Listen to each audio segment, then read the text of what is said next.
In Japan this weekend, a group of reporters got a close-up view of the devastated Fukushima nuclear plant. 8 months after the meltdown, the scale of the cleanup job that still lies ahead is clear for all to see. Lucy Kraft in Tokyo has more. Radiation levels are still so lethal around the Fukushima Daiichi nuclear plant, reporters, even in protective gear and masks, were forced to stay inside their bus as they toured the devastation. But even from a distance, the world's closest look yet at the 4 damaged reactors was shocking.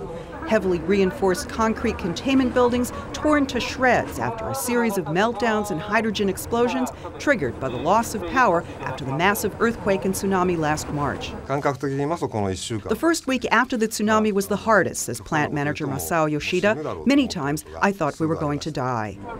While the immediate danger is past, for the 3,000 men working at Fukushima Daiichi, the hazards are ever present.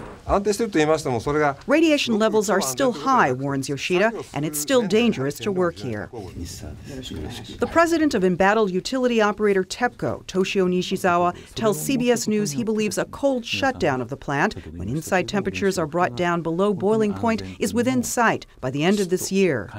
The opening of the devastated plant to reporters was front-page news across the country. Radiation levels here in Tokyo, 140 miles away from the plant, of course, are much lower. But contamination of the atmosphere and food supply remains an acute source of anxiety here. Contaminated sewage sludge covered in blue tarp is piling up in Tokyo because no one knows how to dispose of it.